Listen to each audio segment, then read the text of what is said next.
What does your morning sound like?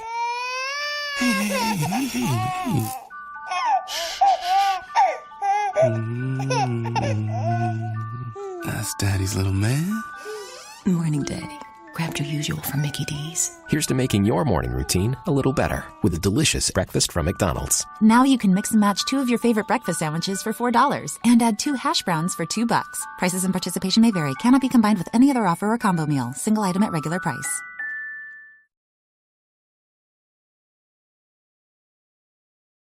Because we don't understand how life formed, it is difficult to estimate this probability. The likelihood of a complex molecule like DNA being created by random collisions of atoms in a primordial ocean is fantastically small.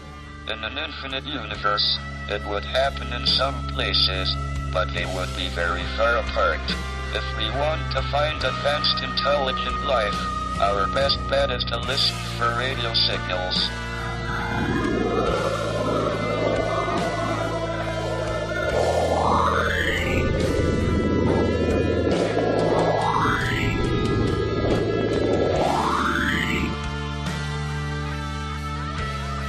Look up to the stars and the forests that surround. Do you see them? Do you hear them? Are they there?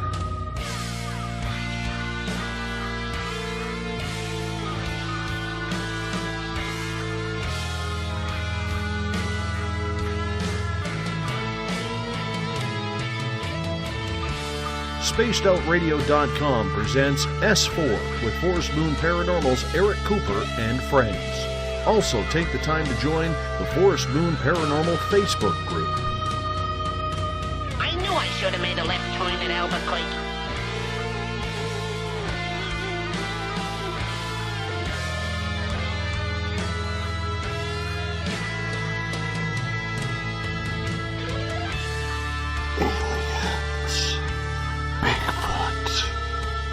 Conspiracy, Area 51, Dogman, Ghosts, Cover-Ups, UFOs.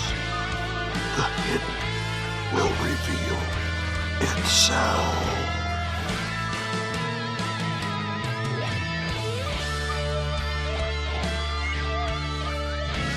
It's one small step for man, one giant leap for mankind.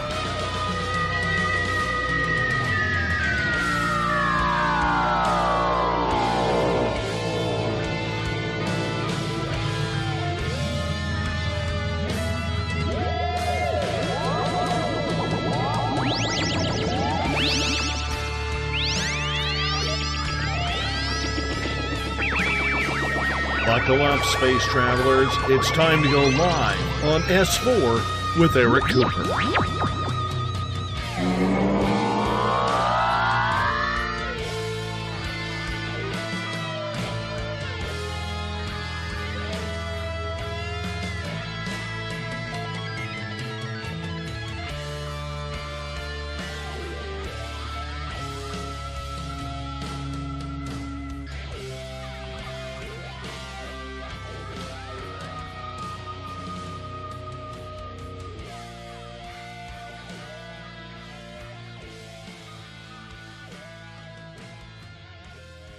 Good morning, S4 and Forest Moon Paranormal, coming to you pre-recorded, obviously, on a bright and early Monday morning.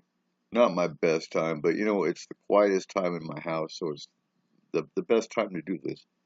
So this is a special presentation because we had Forest Moon training yesterday. Outstanding turnout. Loved it. A lot of questions, a lot of interaction. I always love class interaction. A lot of questions, a lot of answers, a lot of input.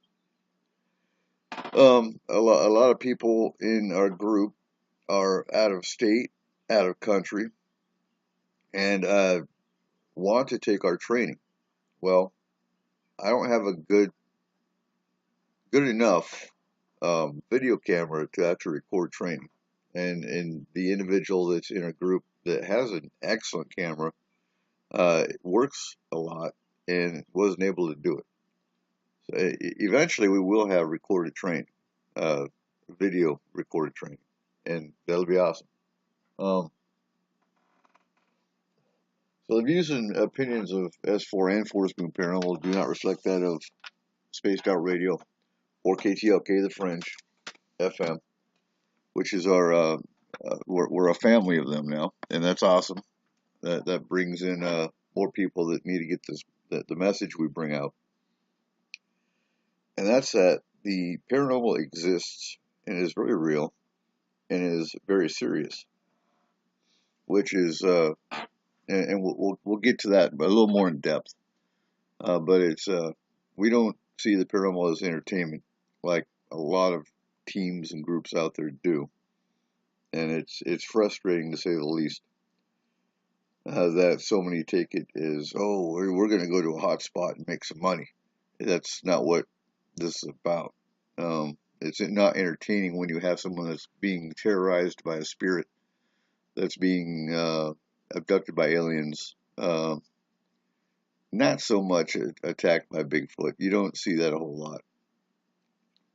Bigfoot's intriguing, to say the least.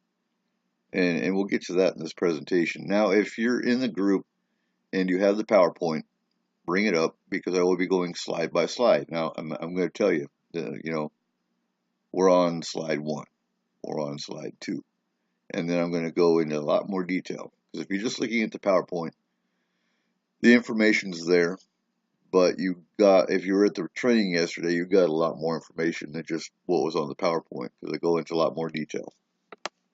So, and so we have a schedule up. I'll go into the schedule a lot more, but there's a lot of training that we're going to be doing that's not actually on the schedule yet.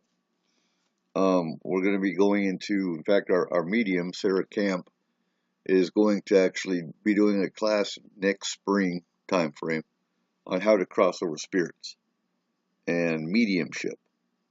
We're going to be doing law enforcement and the paranormal, and government regulations and laws that might interfere with the paranormal or affect the paranormal and paranormal teams in general.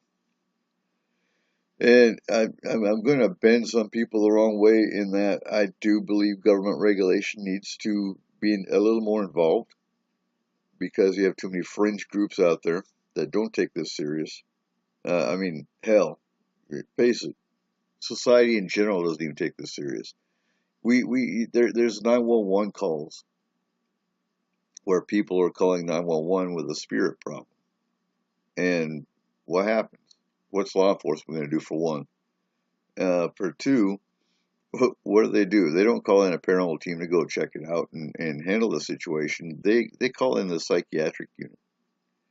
And that's going to be another class. I've got to find a good, qualified, and this is where you, our listeners, come in. If you're a psychiatrist that's open-minded to the paranormal, I need a presentation on what to look for with the psychiatric issues that may be psychiatric and not paranormal, or vice versa. How do we differentiate that? And I want a class on that. And if I had a psychiatrist or a crisis counselor to come and actually give that class, would be ideal. But those are some areas that we're looking at. Wilderness survival and first aid's not on the schedule yet. That's coming up. And what was the other one? There's another one. Anyway, we'll get there. We'll get there. But bringing up, so slide 1, what does FMP deal with? Actually, it's not slide 1. Correction. It's early morning. So what is Forest Moon Paranormal? And I'm going to read it verbatim, and then I'm going to talk about it. So Forest Moon Paranormal is a paranormal emergency response team that handles cases globally. We deal with all issues paranormal, from spirits and hauntings, non-earthly entities, UFOs and alien abduction, alien races, Bigfoot and other cryptids, and anything else of the strange and abnormal. We deal with cases using technology. We have 2 scientists, psychiatrists, and a plethora of experience in this field between our team. We have training in OSHA inspection to look for the mundane explanations, crisis counseling, MUFON field investigation, hazmat training, wilderness survival, FEMA training, and ordained clergy. So, for those that might be new listening, if you go to Facebook, look for Forest Moon Paranormal, join the group, and everything you need answers to is right there. If you don't find the answer in there, send me a message. And all my contact information is in this PowerPoint, and I'll throw that out here in the show as well. So yeah, and the next slide actually goes into the team, so I'm not going to cover who is in the team and what they do yet. But I see one of the problems in this field, as you say paranormal, and everybody automatically jumps to ghosts, hauntings, and that's so far from the actual field, because UFOs, alien abduction, and alien races, Bigfoot, Dogman, other cryptids, those are all part of the paranormal. Anything that is not normal or is not seen in science or society as normal is paranormal. And again, it gets frustrating. Now, a little bit of my background. I've got 19 and a half years Army, 4 combat tours. Had most of my paranormal experiences in the Army, just pretty much because half my life was in the military. But within the military, so I was a combat medic, I was also a truck mechanic. I had both MOSs. Within that military time, I was OSHA inspection certified as a safety NCO. Being maintenance, I also had hazmat training. I have crisis counseling training for being a medic. The wilderness survival, that just goes without saying. You're trained in survival, just being in the military. FEMA training, I've got probably about 20 or 30 different classes from FEMA that I've done. I've been search and rescue. I've been fire department for a minute. I'm also ordained pagan clergy. So that's where, and so MUFON field investigation. I was with MUFON back in the 90s. Within this team, obviously I'm the case manager, the triage specialist, as well as I've been in the UFO and abduction field for over 20 years. So that's where I come from. And when it comes to spirits, I've had my fair share of spirit interaction. So moving along, slide 2, the team. And the team is not all inclusive. We don't have everybody on the team listed yet, because we're always growing. And that's where the GPI comes in. GPI is a global paranormal initiative, and we are looking for other teams in other areas to do boots on ground. In, say, Alabama, in Scotland, we have India fairly well covered. My goal is to get 2 teams per state and 2 teams per country. That's not even, we need more than that, but that's a good start. And that way you have a case, we get a case that comes in that's in Ohio. I can contact that particular team that I trust, that has the same viewpoint we do, and they will work in tandem with our astral team. And we'll get to the astral team here in a minute. So case management triage specialist is myself and Corey Ruiz. He's here in Concord as well. He's one of my lead investigators. Administration is Cooper. That's my mate.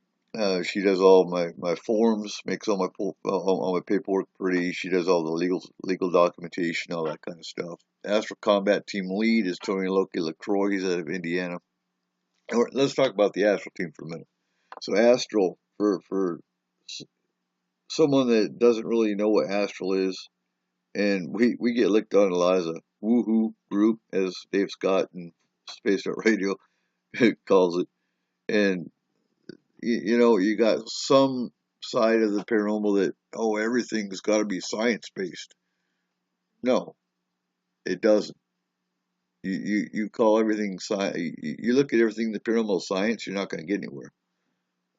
Because that's not the answer. You have to have a balance. You have to have a medium. You have to have equipment and science. That's how you balance the field. So now Astral If you've ever had an out-of-body experience, you wake up, you find yourself looking down at your body, and you're on the ceiling, that is oftentimes a precursor for astral travel or astral projection. Now, back in 2012 is when we actually started the astral team. Tony has been astraling since he was a child. And if you're familiar with S4, we are live every Saturday at midnight, Pacific Standard Time. And what we're going to be doing is, and we started last week, or this month actually, is actually having the Forest Moon Paranormal team on the last Saturday of the month. And we started already. And we had the astral team on. So basically, astral travel is very similar to you're traveling in another dimension. You can be, I can have the team sitting right here in my living room. I don't see them. I can feel them, but they're here. They can sit here and call me on the phone and describe my entire house to me. That's how astral works. So having an astral team, it takes the distance out of it because they look at a picture, they lock on the client, and they are there instantaneously. Whether it's Scotland, Hawaii, anywhere in North America, India, it doesn't really matter where it's at. They're there. The other thing with astral, you can see and interact with spirits, aliens, it doesn't matter, and remove them. Pass over spirits, combat aliens, whatnot. We are an astral combat team, which is why we can actually now stop alien abductions. And that's new as of this year. And we'll get to abductions towards the end of this presentation. This is a basic Paranormal 101 presentation. This class is a requirement for anyone boots on ground in our team here. This one and November 12th is our paranormal protection. And we'll go over stones, herbs, grounding and shielding, and why you need protection. And these two classes are a requirement if you're going to be on cases. And the rest of it, that's hands-on common knowledge. We can teach you as we go with the rest of the stuff. But this class here and the next class are requirements to be able to be on the team. So we have two scientists on the team. Eric Markham is a biological scientist. He's been in the science field for over 20 years. He's out of North Carolina. We get evidence, we ship it to him. He analyzes it in his lab. Karen Crowley-Penosa is our meteorological atmospheric science. She's worked for NASA. She's worked in Boeing. Been in that field for over 20 years. And she's here local. She's a boots-on-ground scientist. Tyler Allen Gaffney is our Bigfoot specialist. He's here local. He's Native American.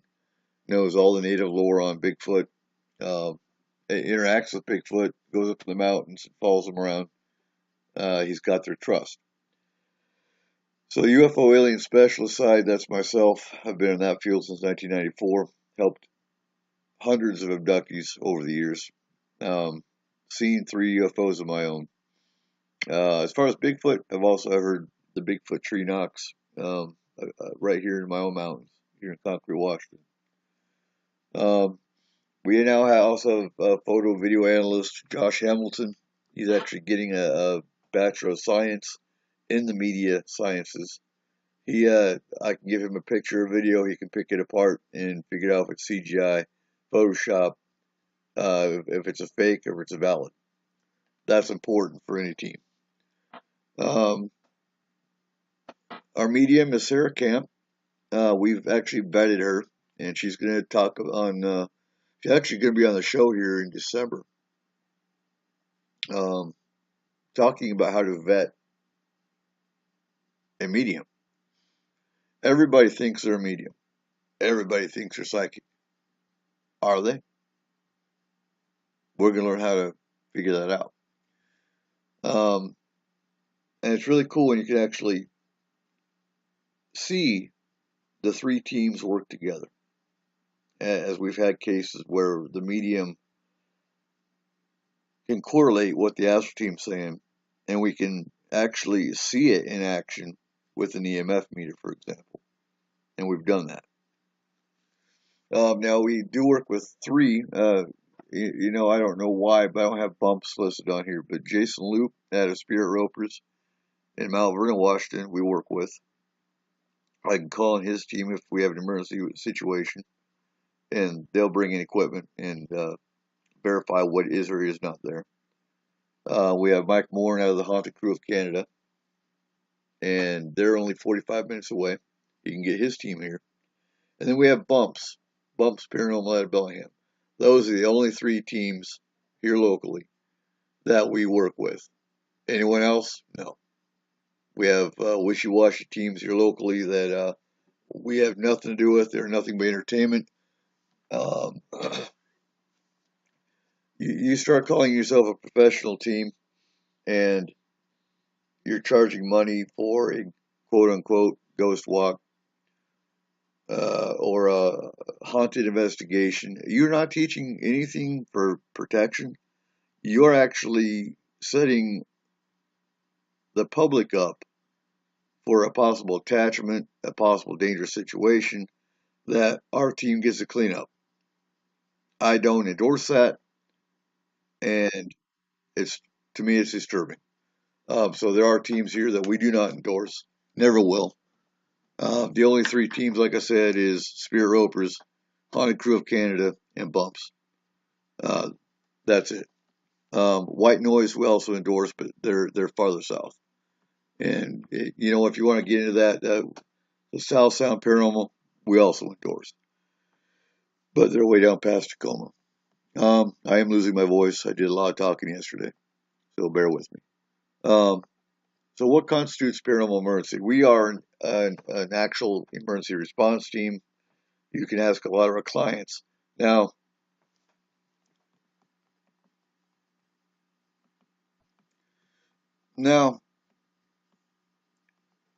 what constitutes a paranormal emergency? So we do triage. Now, triage is French for sorting. And being in the medical field as a combat medic, I did triage on casualties.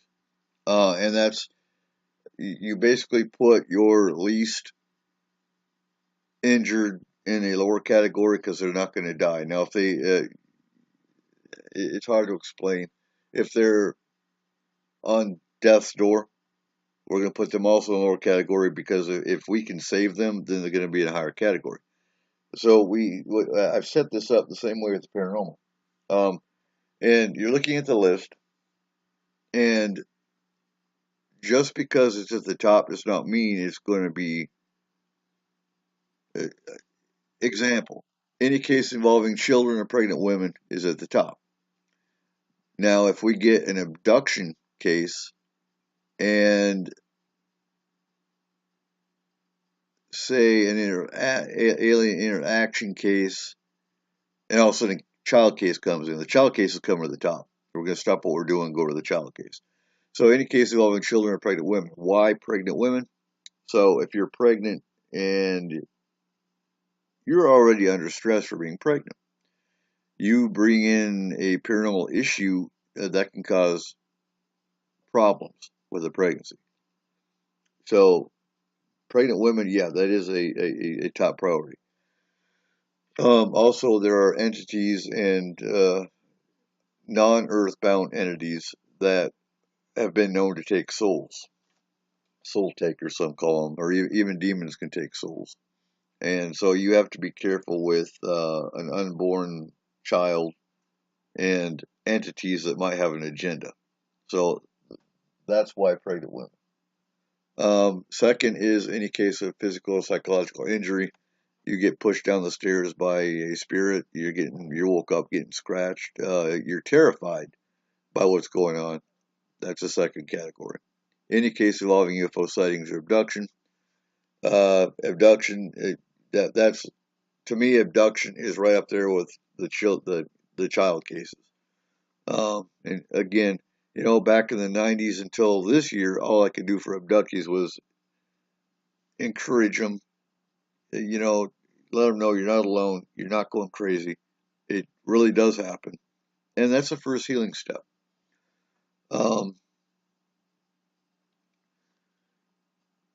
And then you encourage him to do a dream journal.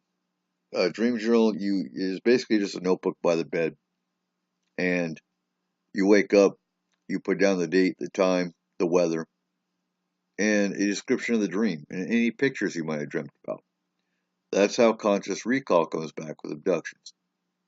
And I get asked, why the weather? Well, the weather, if you're asleep, and this is the weather, if it was raining or whatnot before you went to bed, that's what you're going to put down, not the weather in the dream. I got asked that yesterday. So, why the weather? Well, because if you're asleep and you hear a lightning storm, that can affect your dreams. Moon phases can affect your dreams. So I put down your moon phases as well. Any case involving alien interaction. So, you have contactees and you have abductees. A lot of times with a contactee, they have a wonderful experience. It's a positive alien experience. And I put alien channelers in that category as well. These are people that get fed messages from aliens, either telepathically or through symbolism, whatnot.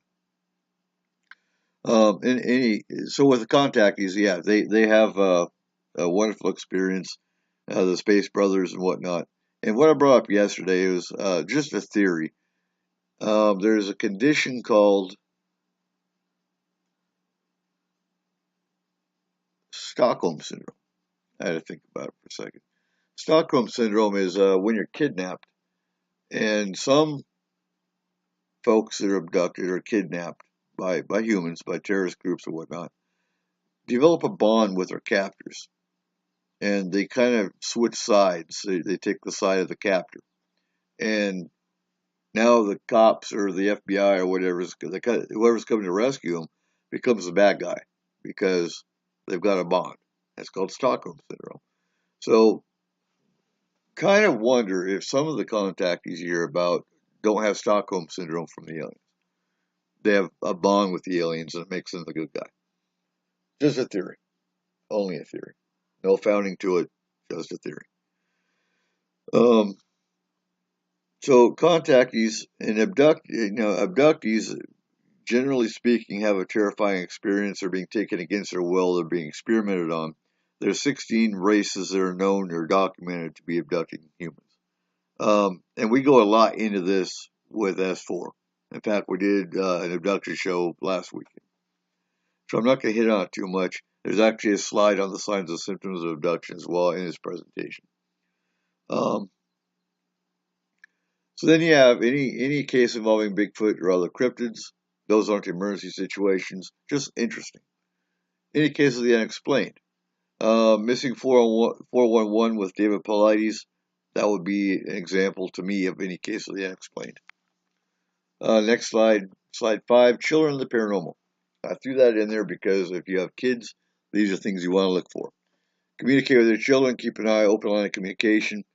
If they tell you they got a spirit in the closet, check it out. If you don't, you tell them it's just their imagination, you're going to shut down eventually that communication with your child because why are they going to tell you if you just keep on telling them it's your imagination? Check it out. Pay attention to drawings, marks on the body, imaginary friends. Oftentimes it can be imagination. Don't get me wrong. It's not always paranormal. The first thing we look for is mundane. But pay attention to their drawings. If they're always drawing a monster, if they're waking up with unexplained bruises, kids are accident prone. I understand that. My kids are 5 and 6. They wake up with bruises. They wake up with scratches. We have rabbits and cats, chickens. They get scratches. If they wake up and they have unexplained bruising, that's what you want to look for. Imaginary friends, are they talking to them? You just never know. Imaginary friends are not always imaginary. So in art, kids love to draw. My kids love to draw. But in art, you watch for monsters. You watch for red eyes. Common sense. If it's only a red crayon available, it's probably why they got red eyes. But if they've got an assortment of colors, but they always draw the same thing with red eyes, pay attention to that. There's an alien race that's got red eyes. Some entities have red eyes. Pay attention to red eyes. Watch for sudden fear of a specific room in the house, a particular animal, and ask why. Pay attention to dreams. So if your kid's 2 to 3 years old, they've been fine in their room, everything's hunky-dory, and all of a sudden they are terrified of their room. Pay attention to that. Dreams are fickle, in that you know, if you watched a horror movie or if they watched a cartoon with a witch before they went to bed, they could have bad dreams on that. So you know, again, it's always common sense. Voices. Do you hear them talking to someone? And again, is it their imaginary friend? Pay attention to it. So, do your kids know who Aunt Zelda is in a picture? And you've never talked about Aunt Zelda. And ask them about that. And if they say Aunt Zelda's been talking to them, that's something you might want to pay attention to. Along with other signs. If you smell a strange perfume, if you hear door knocks, and we're going to get to that later on too. Are they familiar with the location without having been there? That can actually go with past life. Poltergeist cases are common with prepubescent kids, energy release. They don't know they're doing it. So poltergeist actually means noisy ghost. It's German. And a lot of times you'll find with poltergeist cases that, and it's in our pre-investigative questionnaire actually is one of the questions. Is there prepubescent children in the house? With poltergeist cases, you will find that it's excessive energy from prepubescent kids. You teach them how to ground, and you cleanse the area. You can usually stop a poltergeist. Not always. It's sometimes it can be a spirit, and it can be a pissed off spirit. But oftentimes you ask about prepubescent kids. Do your kids talk about lights in the sky or owls, deer, etc.? We will get to that a little more in depth in general with the alien abduction section. The owls and the deer, a lot of times you'll find abductees are terrified of the owls and deer since childhood because, well, aliens have what's called screen memory when they abduct, but they can't, and you'll think you're following a deer around or a rabbit around because that's the screen masking that they're using, but they can't hide the eyes. So you'll find that you're scared of big eyes. So next slide, what do we deal with? What does FMP deal with? Okay, you know what? Before we go to the next slide, I want to explain something. A lot of teams don't do training, and to me, being military, training is important. We train all the time in the military. If you don't train, you get lax, which could put your client and your team in danger. Testing equipment, I don't see a need to go to hotspots for a quote-unquote investigation because a hotspot's already been proven haunted. Why the hell are you going to go there? Other than to get that cool EVP and sweet picture. Really? What's the reason? What's the need? There is none. Which is what makes us different. That we're an emergency response team. We go to clients that are terrified, need the help. We're not there to prove the existence per se. We're there to clear it. We're there to handle the situation. So we will be doing a field training at Fort Casey. That's probably going to be in the spring when it's a little bit warmer because we're actually getting into the cooler season. And that's simply to take our new people out and show them, look, the EMF meter really does work. Look, you got a picture. Cool.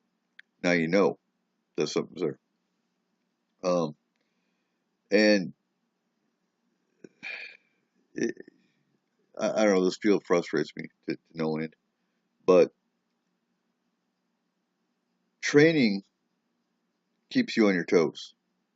And this is just the first of many trainings we'll be doing because a lot of these topics will cover an entire training session. You can't cover everything in the UFO field in this format. It'll take a whole day. Bigfoot, same thing. And some of these topics need to be hit. They really do. We're actually going to do, evidence collection in a sterile format. That's actually a protocol that was designed by our own scientist. So it's, scientific. It's to run into a location with an EMF meter and get a picture, that's not science. And too many paranormal teams out there are claiming to be doing this in the name of science. And it's not how it works. It doesn't work that way. That's not science. So, having a scientist on the team actually is a major benefit.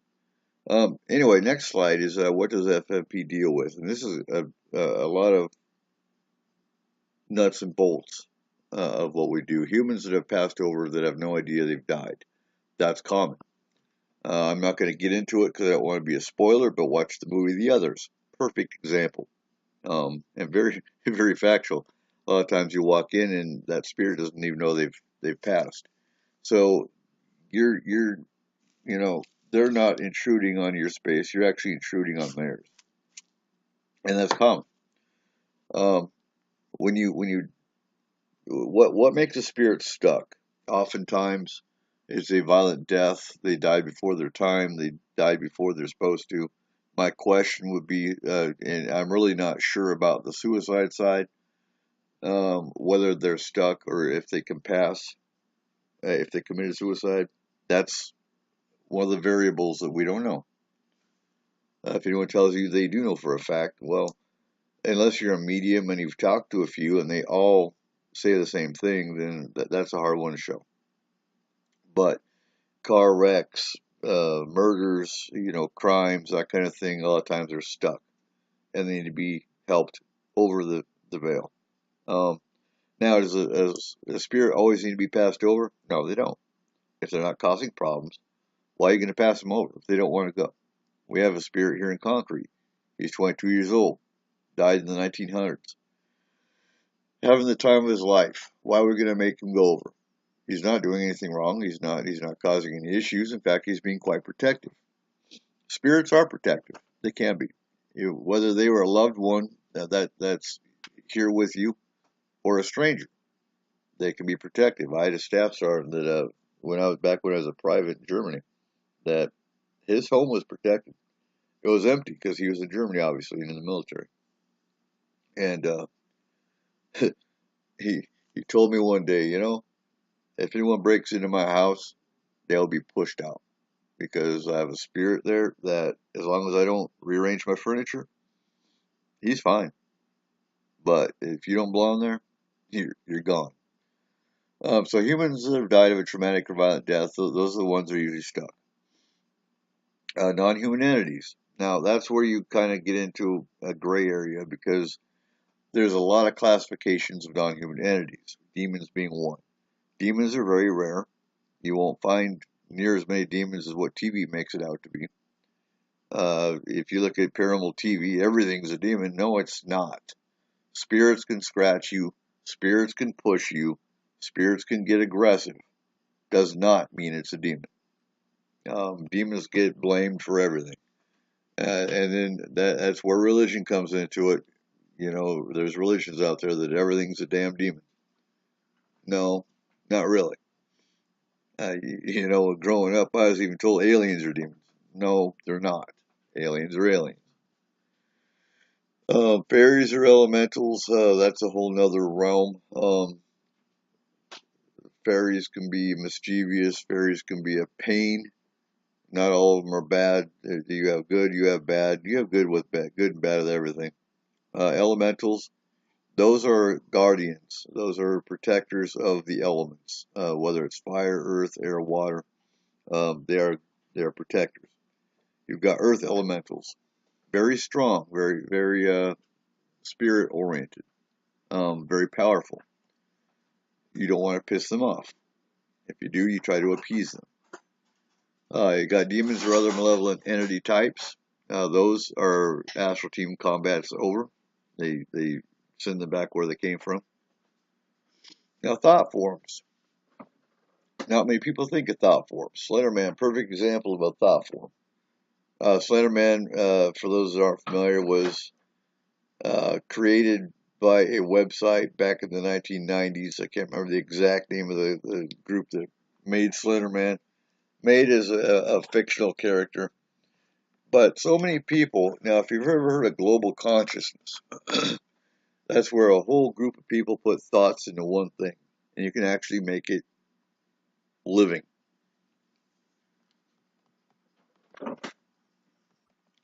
So Slenderman was a pretty horrific being, and so many people were terrified by him that they essentially gave him the energy to become a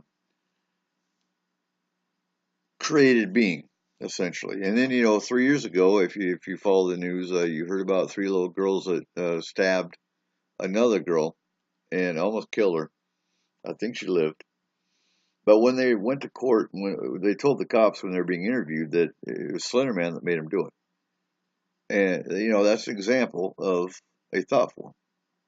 Very common. More common than you think.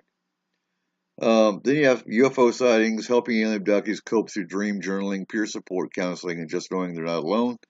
And as of this year, we're stopping them via astral assistance. Bigfoot reports, setting up gifting sites. We'll get to that, but Bigfoot reports, that's another thing we deal with. Only real cryptid that I'm aware of in our, direct area. Now we're global, so we do, but we don't get reports of Dogman and some of the other cryptids that are out there. So next, ghosts versus apparitions. These are just some of the definitions that I threw out there. Supernatural, anything that cannot be explained by any known means or force of nature. Paranormal is something beyond the range of normal human experience or scientific explanation. The umbrella, and you say paranormal, and a lot of teams is, oh yeah, ghosts. We're ghost hunters.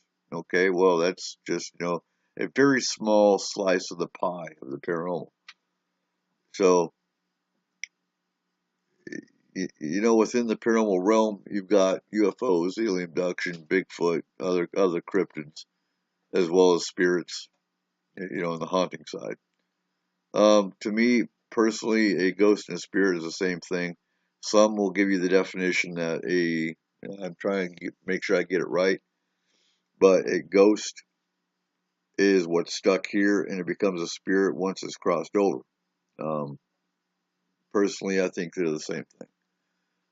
Does a ghost or spirit have to be crossed over? We already talked about that.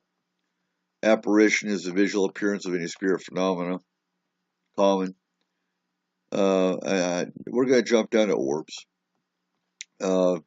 Differentiate between dust and other. Some are spirits, fairies, dragons, elementals, aliens, and messengers.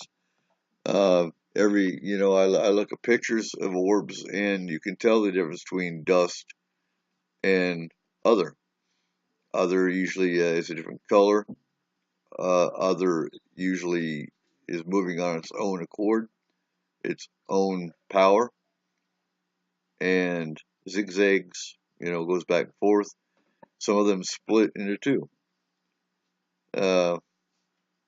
With orbs, you have to look at it carefully because it might be an insect, might be a bug. These are things you look for. Larva. That's kind of it's not new, but it's kind of a new phenomenon. And these are parasites. They look like worms. You can see them through the astral. They feed off energy, often found in the chakra areas, and can be felt as attachments. So attachments, we'll get into. Attachments are spirits or entities that latch on to unsuspecting humans, and oftentimes investigators that have no protection. Often, but not always, found below the back of the neck or on the back. Signs include a change of personality, pain in the area, energy drain, and depression. Too many teams out there, I don't need protection. Actually, you do. Because if you're not careful, you'll be followed home by a spirit, or you'll get an attachment. So what constitutes a haunting? Next slide. Some of the signs of a haunting is door knocks, footsteps. If you wake up scratched, wake up with a scratch. But here's the thing you gotta look at. You have a cat. You have kids sleeping in your bed. Um, Scratches aren't always paranormal. Voices or whispers. Objects moving. Doors or cabinets opening. Smells of perfume or cigarette smoke. You don't have anyone smoking in the house and you have cigarette smoke in your house. Animal reactions. Pay attention to the animals. Cats and dogs can see in the fourth dimension. They see what you don't see. Feeling of being watched. Goosebumps. Being pushed. Hair pulled. Weight on your chest while sleeping. Electrical anomalies. Lights that turn off and on their own. TVs that come on their own. Drop or raise in the temperature and shadows. Now, what else can it be? So if you have the things we look for in the mundane, if you have a cabinet door that opens up on its own, is there a heater vent by it? Has the house shifted over time and now your cabinet is crooked? Is the house settling? You have old pipes that are knocking. You have old wiring that's causing electrical problems. And that's where your EMF meter will come in handy with high energy readings, that kind of thing. Sleep paralysis. So sometimes your mind basically wakes up before your body can move, and this is sleep paralysis. Happens in abduction. Sometimes it can be abduction.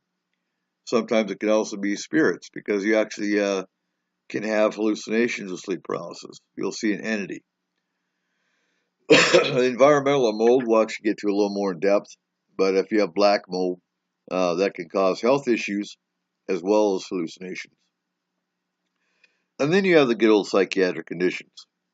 And we do encounter that occasionally, and that's why that needs to be addressed. So, door knocks, that can be fairies, that can be spirits.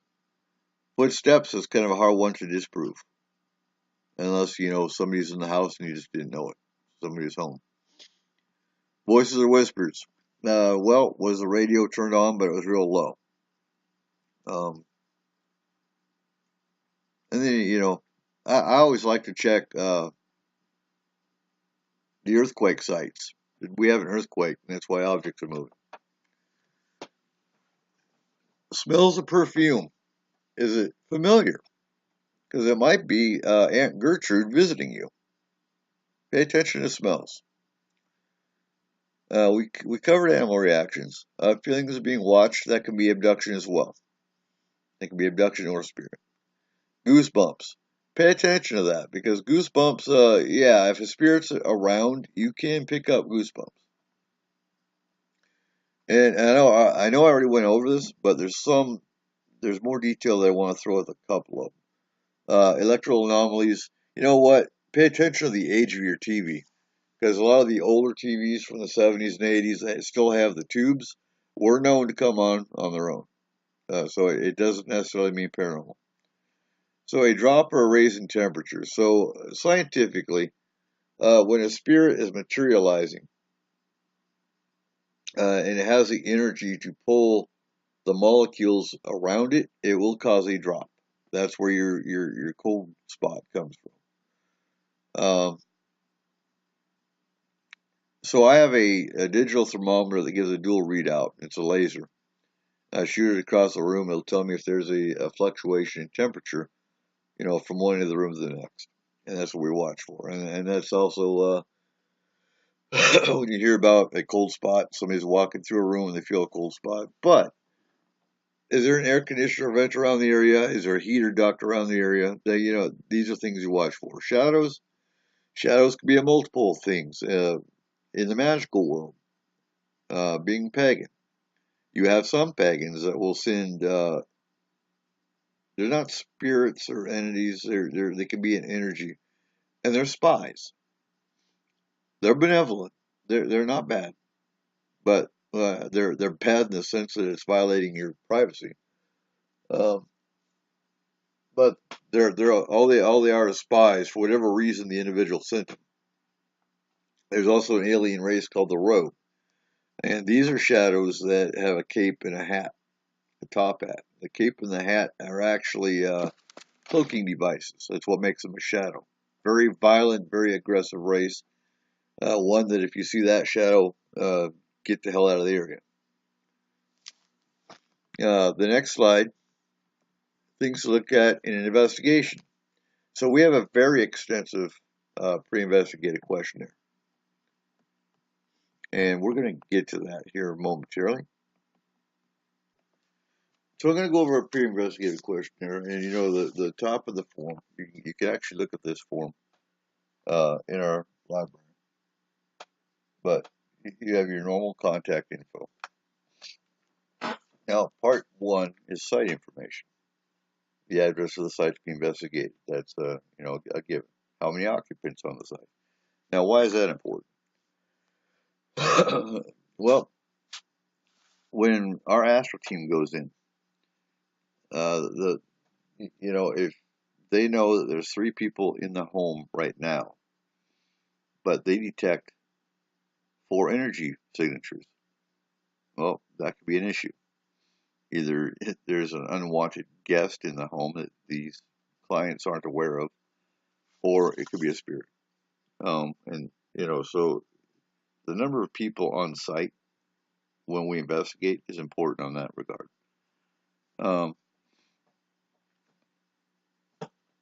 What does each occupant do for a living? That's important in looking at mundane. If our client is a carpenter or an electrician, well, that kind of rules out, possible carpentry or electrical issues. If they have a degree and they have a lot more to lose coming out asking for an investigation or saying they're having paranormal issues. Because if they have a degree and they have a pretty high profile job, they can be looked down on for claiming paranormal. That's sad. That's the sad truth. So what are the occupants' religious beliefs? That plays a big role because, some religions, everything's a demon. So that's going to show a little bit of a sway in what they believe is going on based on that. Amount of time at the site. So what we look for with that, how long have you lived here? Did you have issues in your prior residence that may have followed you from that residence to your current? Did you bring anything new into the home? A new dresser that you got in an antique shop that might have an attachment to it?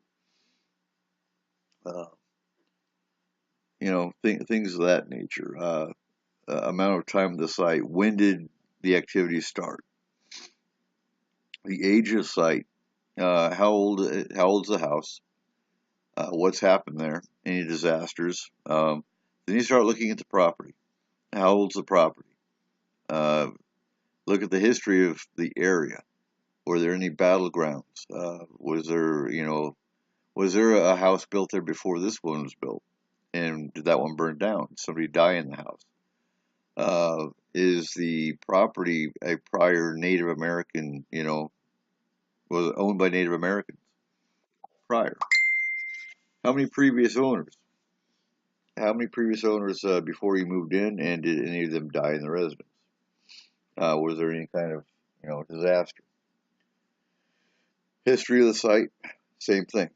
Any tragedies, deaths, previous complaints? Did anybody complain about having paranormal activity in that home before you moved in? A little harder to find unless you maybe contact a local paranormal team that's investigated there before that person moved in. How many rooms are at the site? You list each room and what floor it's on. Then you identify which room has the most activity. Has the site been blessed? If it's been blessed, by who? By what religion? By what belief system? And you go from there. Has there been any recent remodeling? So this is important because closets you never touch. And with remodeling, is the spirit that's there a prior occupant? They might be upset because of the remodeling that was done, and they're going to be more active. Part 2 is client information, and this is Do all occupants agree that what is happening is paranormal or supernatural? A lot of times, the answer is no. The husband or the wife, one of them might be seeing stuff, the other one's not. If both of them are seeing it, that brings in a lot more credence. The more witnesses you have to the events that are happening, it kind of takes a psychiatric issue out of the equation. Do you have any desire to keep phenomena from leaving? Some people don't. Some people just want to know who's there or what's there. If it's, not going to cause harm, it can stay. You'd be surprised how many times we've only had to mediate. Once the spirit understands they've crossed over and that they're scaring the dog and the kids, they don't have to move.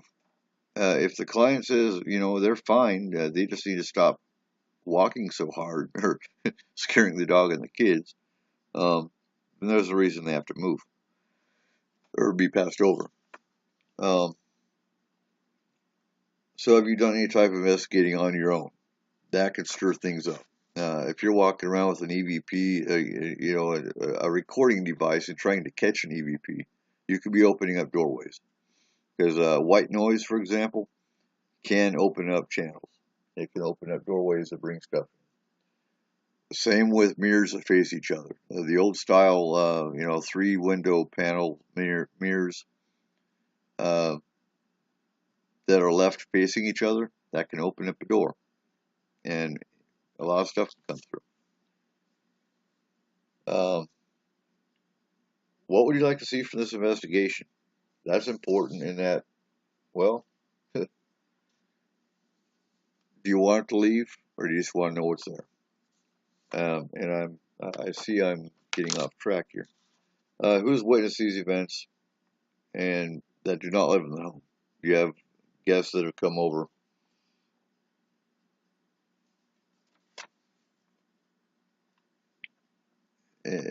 So I'm just going to go for these questions because I'm off track here. I'm not in the right order, but you'll get the idea of what we look for when we do an investigation to come in and clear. So are any of the occupants on medication? That's important because doctors don't talk to each other. So you have 3 different doctors that are giving 3 different sets of medication, and sometimes the mixture of medication can cause hallucinations. So you kind of look at that. What medications are you on and for what? Are you on psychiatric meds? Then you might be hallucinating. Just a thought. If you're on high blood pressure meds or anything like that, what else are you taking with it? Any occupants interested in the occult? Anyone use a Ouija board? Or interested in seances, psychics, or spells? And if so, have they done anything in the home? Ouija boards. Some people ain't going to like this, but you know what? A Ouija board, used properly, is nothing more than a tool of communication. And we talked about this yesterday in the actual class. It's really unfortunate that a toy company makes the Ouija board because any child can go out and get one. Now, it's a tool. The difference between a Ouija board and a tarot deck, however, is the Ouija board brings in the bottom dwellers. These are the spirits that are a lower vibration that are 10 to 1 either tricksters, mischievous, or malevolent. They're there to cause harm. They don't like humans.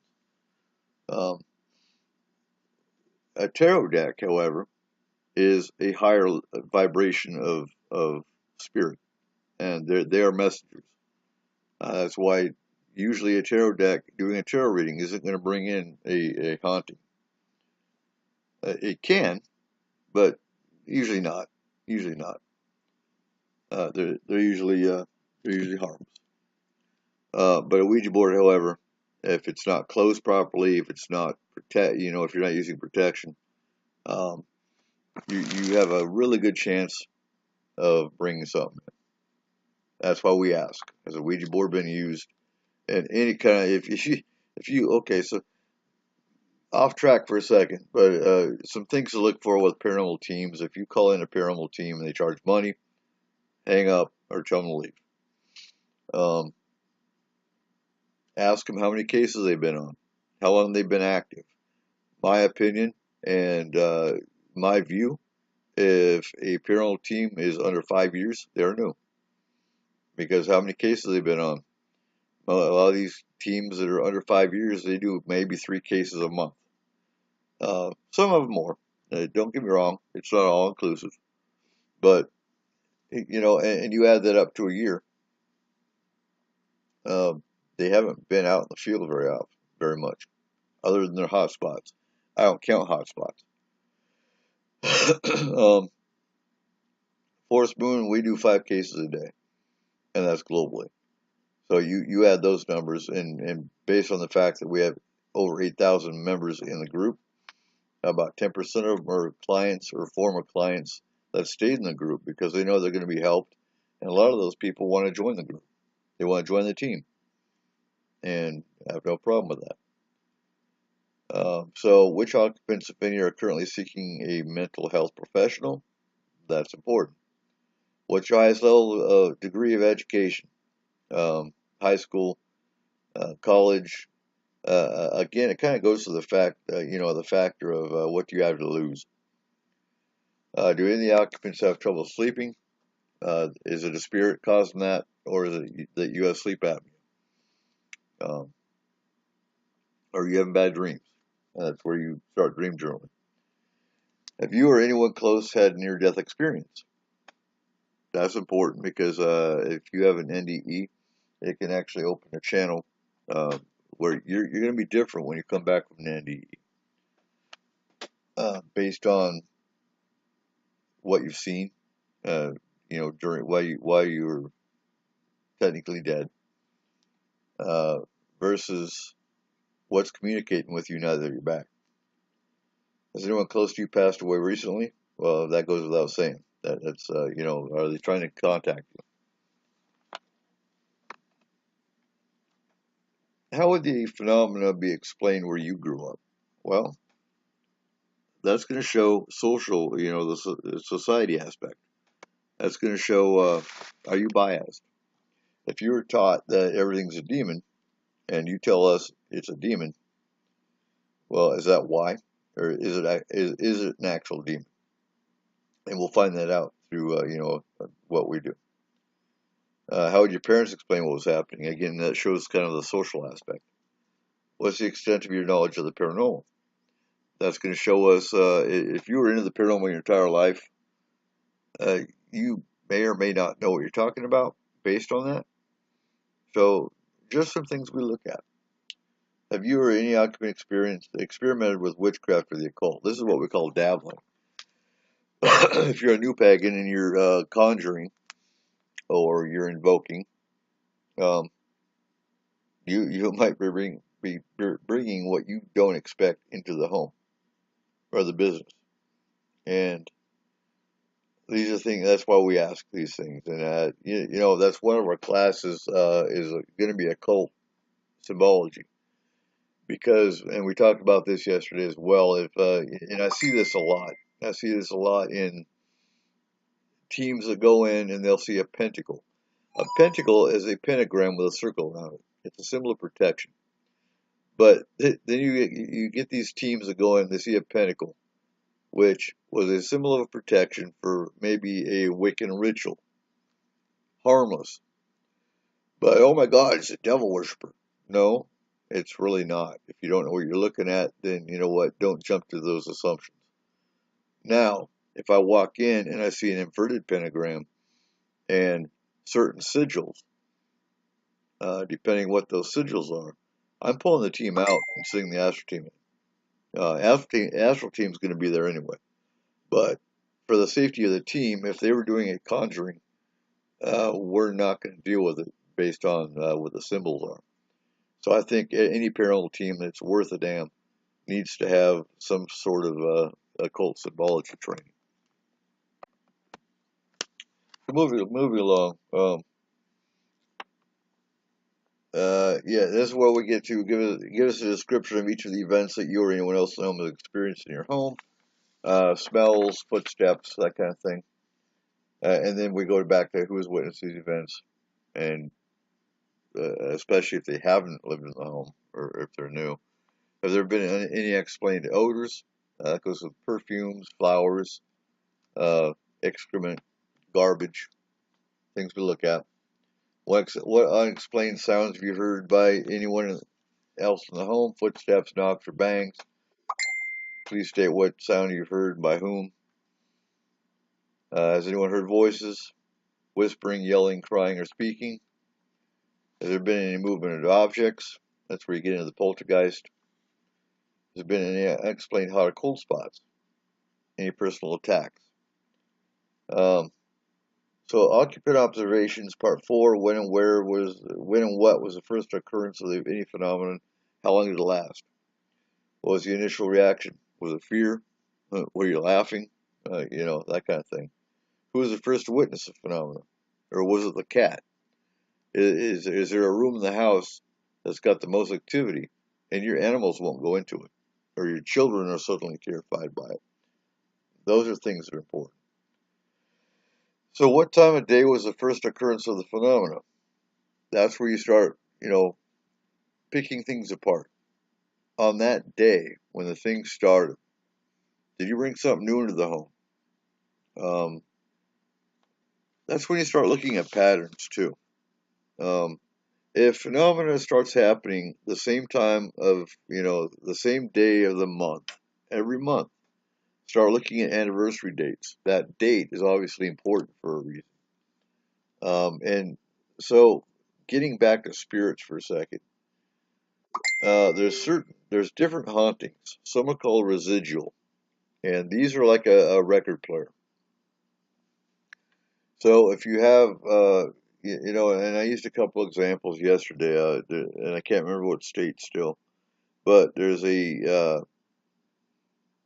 train crossing or railroad tracks, and if you park your car there, you'll feel, and you'll hear giggling, but you'll feel your car being pushed off the tracks because there had been a disaster where a school bus was hit, and the children are still stuck there, and they will push cars off that stop on the tracks. Now, that can be residual or that can be actual spirits stuck. Residual is usually, you'll find that the spirits or the activity is unintelligent in that it does not react. You won't get an EVP. You might get a picture, but it's an unintelligent response because it's not really there. It's an energy imprint. And that's what's different between an actual spirit and an imprint. So what was the initial reaction of the phenomenon? Who was the first to witness it? Have you seen an increase? Has there been an increase in phenomena?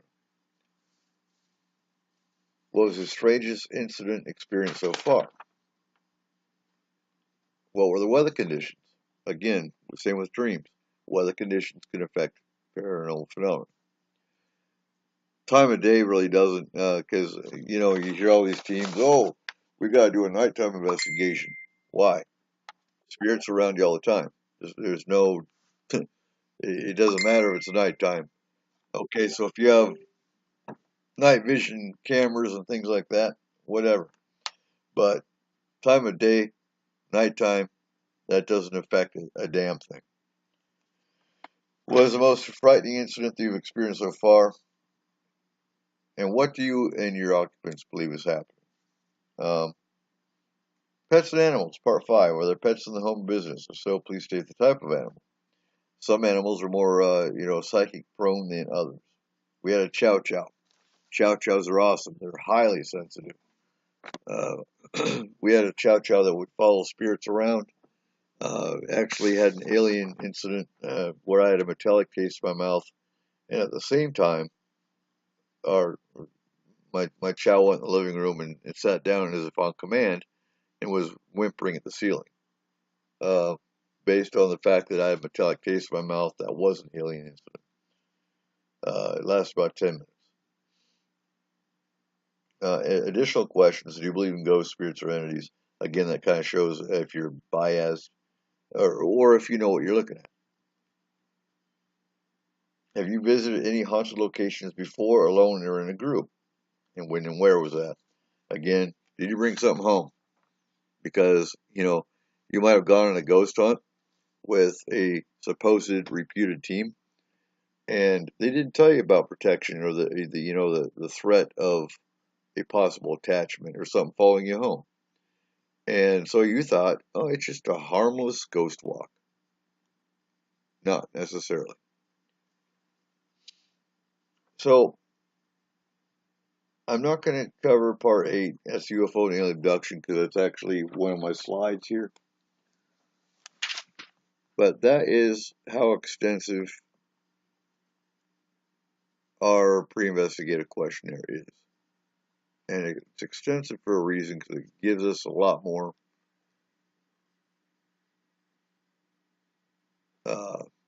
to go on. As far as, the astral team is regardless going to see what it is or what it is not. So things to look at in investigation. Pre-investigative questionnaire was the first. History of the location is second. Past disasters and deaths. The time has started. Anything new brought into the home. Remodeling in the home. Landscaping. Was there any landscaping done recently? And then the activity started. That can piss off fairies or elementals. They don't like trees getting cut down. They don't like, depending on the area of your property, they don't always like you messing with tearing up the grass, tearing up this, tearing up the flowers, whatever. So what do we look for in investigation? We send in the medium, we send in the astral team. We follow it up with EMF, EVP, pics or video, whichever. And then we compare notes, and then we clear it. That's the format. We'll get into our actual, the QRT side of it, quick response side of it. So we look at religious belief, paranormal belief, occult practice. Any tribal activity in the past. Did the activity start before you moved in, or did something follow you from another location? Did you buy something, furniture that had an attachment? Remodeling. Next slide.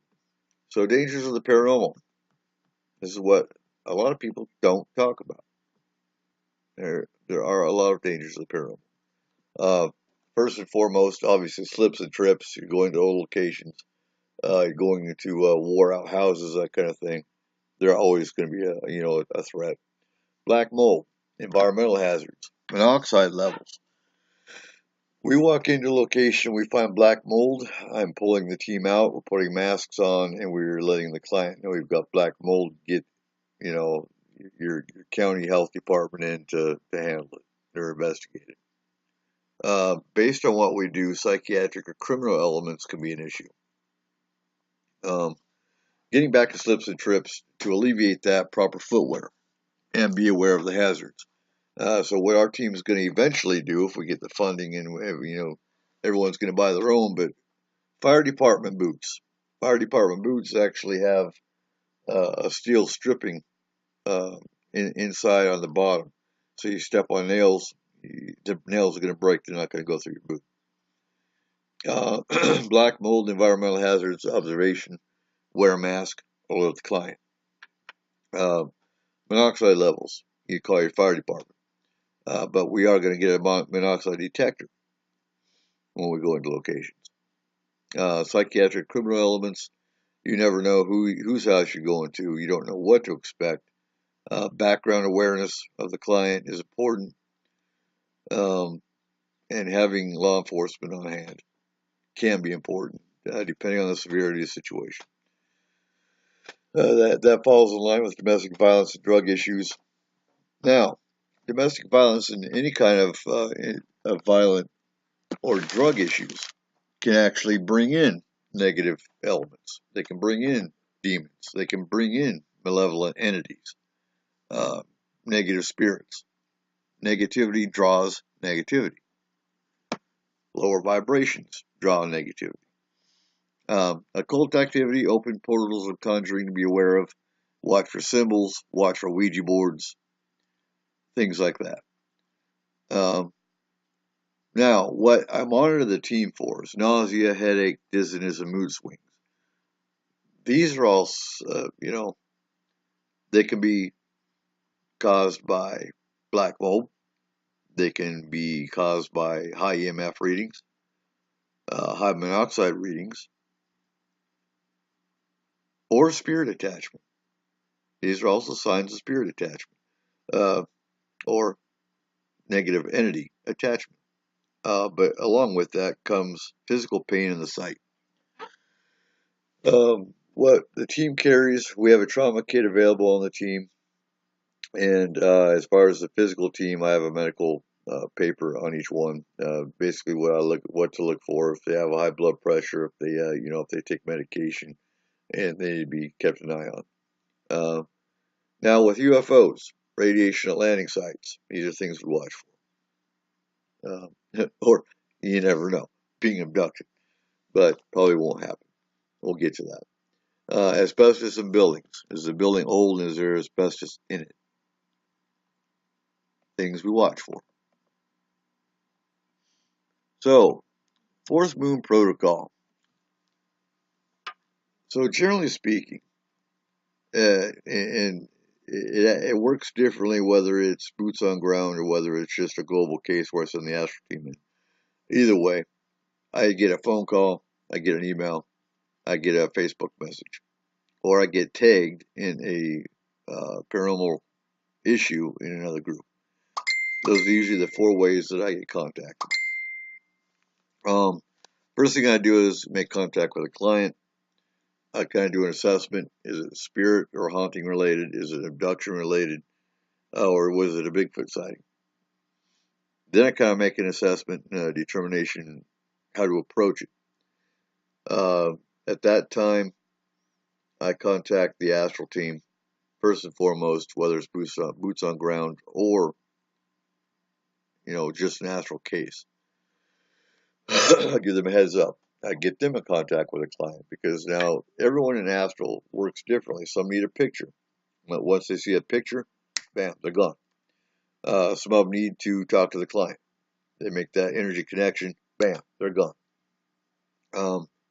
So based on what it is, if it's a boots on ground case, I'm notifying astral, telling them the severity of it or not, or if it's just a routine case. Then I'm going to activate the phone roster. And based on location, if it's in, say, Whatcom County, I'll contact our Whatcom people and we'll set up a rally point, whether it's an AM, PM, close to the spot. We'll get to the rally point, we'll convoy in. Before we go, we'll do an equipment check, protection confirmed, make sure everyone's shielded, grounded, has their whatever stones they're going to use, whatever their protection method is. And going back, so the astral team's contacted, the astral team contacted for initial review. We do an equipment walkthrough. We're getting there. Hold on, I'm jumping ahead. So we do an equipment check. We make sure everyone's shielded, protected in whatever way. Because again, everyone we're pagan at the core, but it's also a diverse religious background. Everyone's got their own religion, and so use whatever you're comfortable with. If you have a necklace with a cross and you feel your faith and your belief is enough to protect you, then by all means, that's what you use. So we get to site, I make physical contact with the client, get the pre-investigative form filled out, and we start the interview process. We get permission, we get all the forms signed from the client, verifying they want the investigation. Get permission for us to go in. Medium does her walkthrough. She comes back, gives me an assessment of what she felt. Then I'll send Corey in with the EMF meter. We'll do an equipment walkthrough. Same time, I'm still in contact with Bonnie or Donna or Tony from the astral team and what they see. They see a different perspective. Results of the tech astral team and the medium are evaluated. We come up with an assessment plan, and then we clear it. Whether it's the astral team removing a malevolent entity or crossing over spirit, whether it's our medium crossing over the spirit, either way. Then we will do a medium walkthrough again, make sure everything's gone. We'll do a final tech check, which is a final EMF reading. Make sure there's nothing talking through EVP. And then we sit down with the client, let them know what it was, possibly how they picked it up, and we talk about the education side. Don't use the Ouija board no more.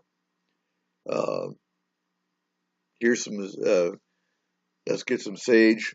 Let's do a good shielding of your home, a good shielding of you, and cleanse your home. And I don't like smudging. I like having the client do the smudging. That puts the power of their home back into their hands.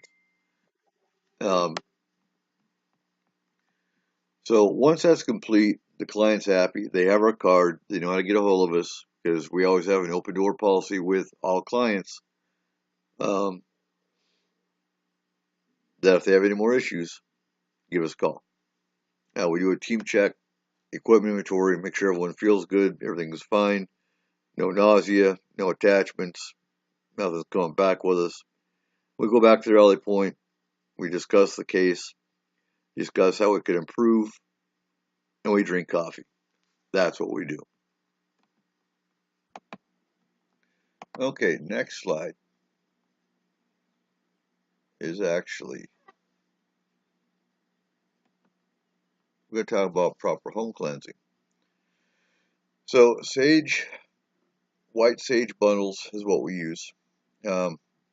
And we use, locally, we get all of our supplies from the Mortar and Pestle Apothecary run by Donna Franklin, who is on our team, and she has her own store.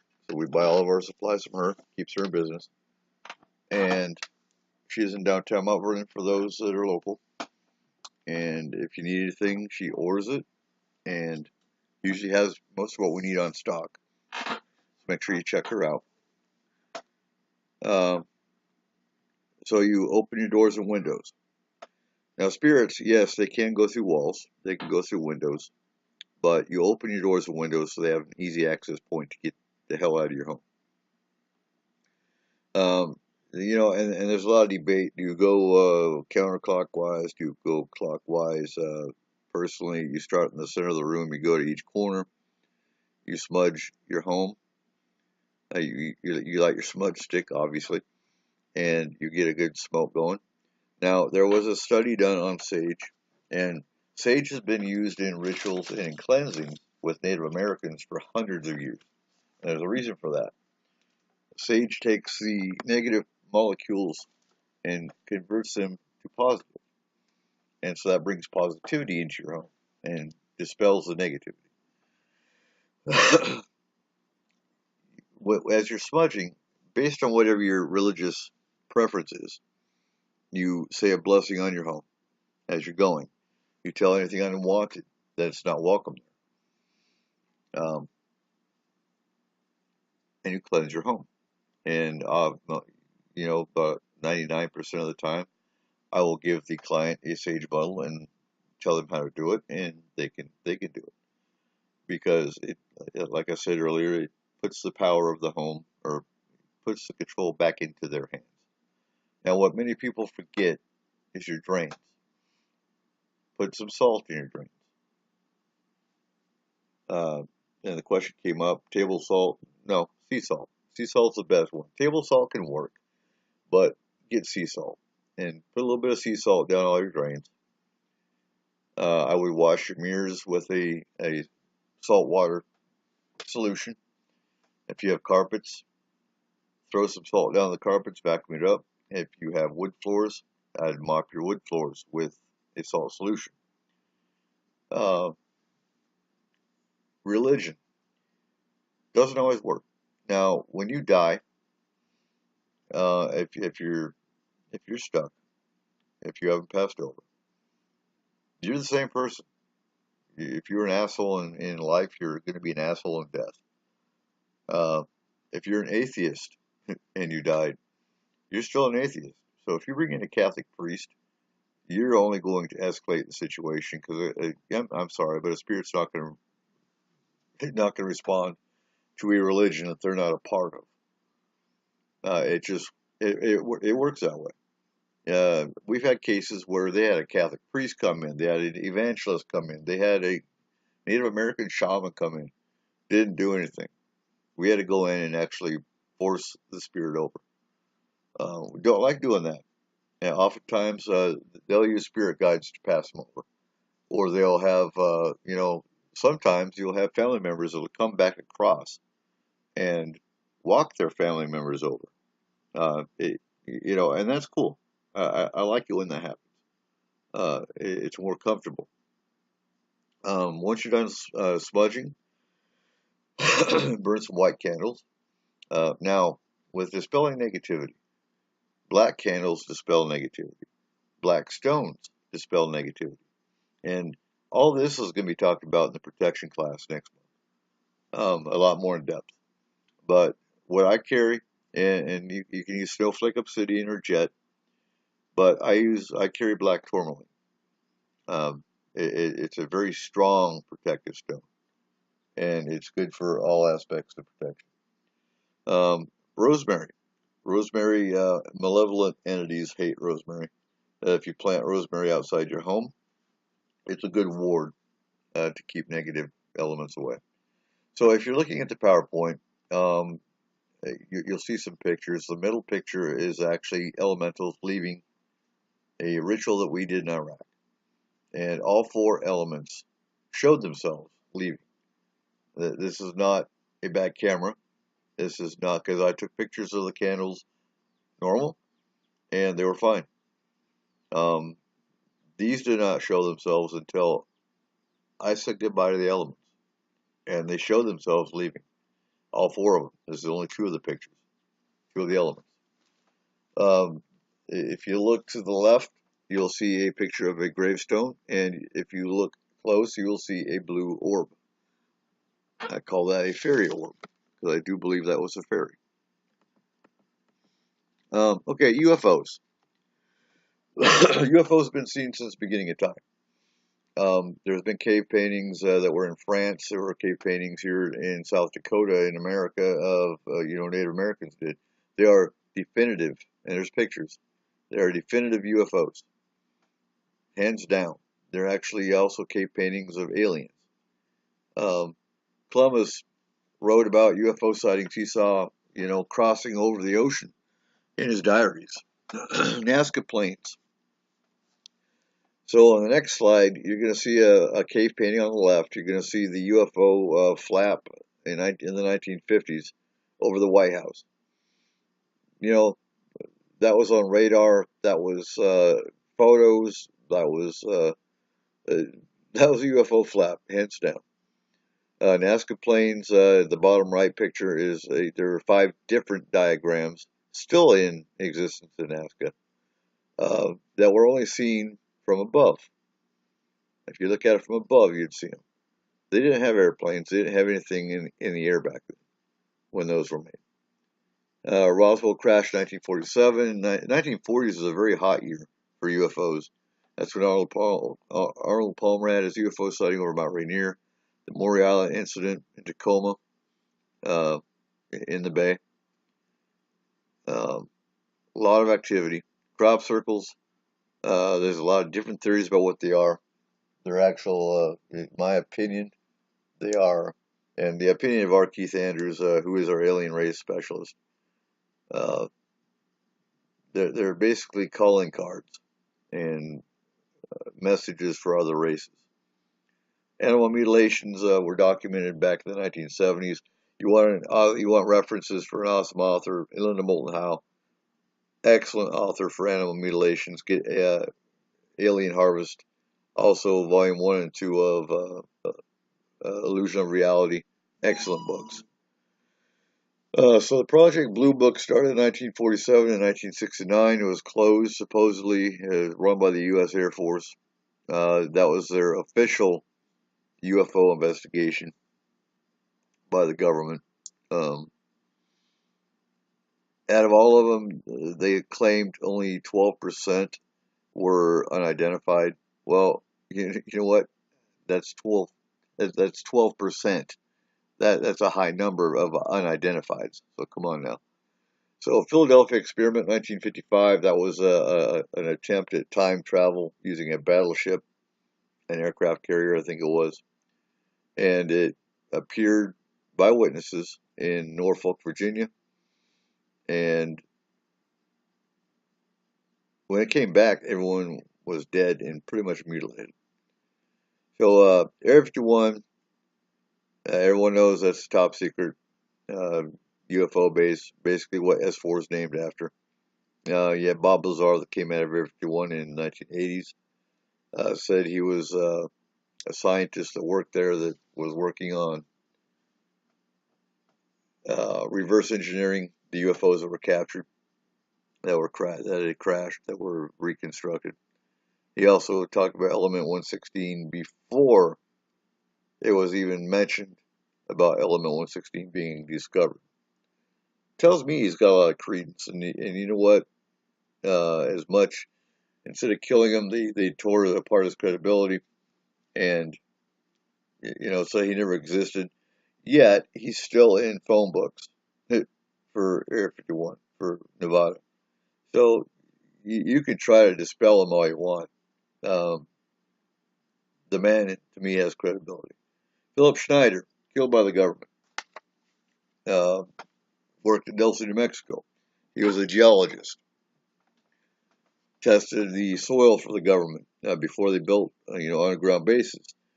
Now, when he went, and I believe it was in Dulce, it was in New Mexico somewhere, at the Four Corners, he was testing the soil, and it opened up an underground base that was already there, and there were already aliens there. And, he came out and started doing lectures about his experiences, and he was found, from what they said, committed suicide using IV tubing. That doesn't work. So he was killed. So 1940s, you've got the Foo Fighters, World War II. These were basically balls of light that were following our aircraft, and they tried to blame the Germans. The Germans were blaming the Americans. Both sides didn't know what it was. And yeah, they were another form of UFO sighting. So the 1942 Battle of LA, they made a movie out of it. That was actually UFOs that were over the coast of California. The military fired on them, and nothing happened. They weren't destroyed. 1947 UFO crash over White Sands, New Mexico. 1950, a very famous UFO photo, over McMinnville, Oregon. Woman came out of her house, and there was a UFO over their barn. Took a picture of it, and back then you couldn't really fake photos like you can today. Back in the 1950s, if it was on a picture, it wasn't photoshopped, it wasn't CGI, it was pretty valid. 1954, and the question comes up with abduction. Why isn't there disclosure? Well, in 1954, Eisenhower is said to have met with aliens at Holloman Air Force Base. He met them. He made an agreement. They signed a contract. They could abduct a certain number of humans in exchange for technology. Now you got cell phones. The internet had computers had a big escalation of technology. So yeah, not taking away from the intelligence of humans. I understand there's a lot of geniuses that create technology all the time. But when you're looking at the jump in technology we had in a short time span, some of the technology they got from the aliens was fiber optics, the U-2 spy plane, the stealth bomber. Look at our TVs today. Look at our computers. Look at our internet. There's a lot of things that just, yeah. So that's where and the reason the government can't come out and say, yes, they're aliens is, well, look at all the people that are being abducted. And they find out definitively from the government that Eisenhower made this contract. You know how many lawsuits there's going to be? You know how stupid the government's going to look when it comes out that, yes, Eisenhower did make a contract, and, well, we can't stop the aliens now, and they're still abducting people. So there's not going to be any disclosure. There's been numerous crashes, UFO crashes in the last 100 years. We're actually doing an S4 show in December about it. I believe December 2nd. I'll get into that here shortly. But 1965, Kecksburg, Pennsylvania, UFO crash. You had Roswell 47. You had White Sands, New Mexico 47. You had another crash in Mexico in 1947. You had the Kingman, Arizona. There was a UFO crash. You had a crash in Virginia, Brazil. You had a UFO crash in Roswell, New Mexico. I already said that. Russia. You had basically a Roswell of Russia, where they actually got alien bodies and whatnot. So UFOs have been witnessed by law enforcement, airline pilots, military. In New York, Hudson Valley case, there was a woman that was actually witnessed being taken out of a UFO, and it was witnessed by a UN official that was driving at like midnight, 1 o'clock in the morning across the Brooklyn Bridge. So you talk about wanting evidence. You've got enough evidence. There's enough evidence in the paranormal field that if it was a criminal, and this is a quote by Dave Scott, but if there was a criminal case, there would be enough evidence to convict a criminal based on UFO. So if you look at the pictures, I already went over them, the UFO flap over the White House. So let's talk alien abduction. So some of the signs, and I'm not going to go into abduction a whole lot because we've covered that in the last show. UFO sighting is usually the first indicator. Missing time, scoop marks, bruises and marks, implants, false pregnancy with missing fetus, nosebleeds at night, electrical anomalies, dreams of craft, fear of owls or deer, big eyes. UFO sighting is often the precursor of a missing time. Now that can actually be a psychiatric issue. That can be fainting. That can be, you look at a few of the signs and you fit them. Doesn't mean you're an abductee necessarily. You got to look at psychiatric. You got to look at medical. Scoop marks. Do you get bruising because you've got anemia? You're a bleeder, that kind of thing. Scoop marks. They look like you took a little tiny spoon and you scooped the skin. It's called a scoop mark. Implants. It used to be back in the 90s, and it still is somewhat today, in the nasal cavity. They also put implants in the arms. Now, there's 16 races that are known to abduct, and that's documented. There's more than 16 that are abducting. Some of them for science. Some of them for the hybrid program. Some of them for a social experimentation. They'll take an abductee for the social side, and they'll show them pictures or video of the apocalypse, of disasters, just to watch their emotional reaction. The Greys are well known for the hybrid program. If you want an excellent book, Dr. David Jacobs, Secret Life of Alien Abduction, excellent book. Tells you everything you need to know. Nosebleeds at night. Now, what I look for is when you're sleeping, is there dry air? Do you have high blood pressure? There's different medical conditions that can cause nosebleeds. When we talk electrical anomalies, do you walk past? Do you walk at night and you walk past street lamps that go off on their own? Each one as you walk past it. That would be an example of electrical anomaly. Dreams of spacecraft. Write them down in your dream journal. Fear of owls or deer. Big eyes. We covered that a little bit earlier. It has to do with the screen masking, the memory masking. When you're being abducted, they will look like deer. They'll look like owls. but they can't hide their eyes. So some historical cases. Betty and Barney Hill back in the 60s, abducted. They're the ones that drew the Zeta Reticuli star map 2 to 3 years before it was even discovered. Shows a lot of credence. You know, how would she know what the Zeta Reticuli star system looked like? Travis Walt, 1975, Fire in the Sky movie. Now, what happened? He was excited. He saw a UFO. He ran up to it. They shot the tractor beam unintentionally, killed him, and they took him up and brought him back to life. They fixed him. Then they returned him. That's the Travis Walton story. Fire in the Sky, completely different perspective, but he did come out with a new movie last year, and Peter Robbins was the director for it, and explain what really happened. The Villas Boas case in Brazil, 1957. The Dyatlov Pass Russia incident, 1959. Look these up. You can Google these and find all kinds of information about these cases. And this doesn't even scratch the surface.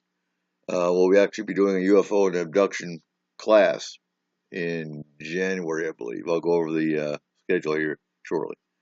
So 1960s, the Reed family abduction in Massachusetts. You got some pictures. Next slide. On the left is the Betty and Barney Hill. In the middle, that's the Zeta Reticuli star map. She actually drew a black and white diagram of it, but that's how it looks today. And was discovered 3 years after she drew it. And it was brought up through hypnosis. On the right, you'll see Travis Walt. Bigfoot. All right. Almost last slide. We're almost done here. So there's a lot of different theories about what Bigfoot is. These are my personal theories. Interdimensional. I believe he's interdimensional based on the fact that you can follow footprints and they disappear in the middle of an open field. Where's it? Well, he climbed up a tree. Really? What if there's no trees around? Where'd he go? There's been cases where he's been seen to shapeshift. You can't get a good photograph of him. A lot of blurry pictures. Native American lore, he was called the Hairy Man, and he was known as a guardian. Some people, and these theories came up yesterday in the class, is some people think he's a part of the fairy realm. I don't really buy into that one, not so much. I believe he's a guardian, hands down. I believe he's a watcher of the earth. There's been a couple different cases where people saw Bigfoot with a landed UFO. Not buying into that one so much. So for some investigators that have investigated Bigfoot for a while, you go to the same spot in the mountains all the time, day after day after day, to where eventually you earn his trust. And then you can start interacting with him. Gifting sites. So these are sites that you go up where you know it's a known hot spot for Bigfoot. You leave marbles. You leave matchbox cars. You leave shiny things. Hang CDs from a tree. And these are called gifting sites. And oftentimes Bigfoot will actually leave gifts back. Or in some cases, the matchbox car might have been moved.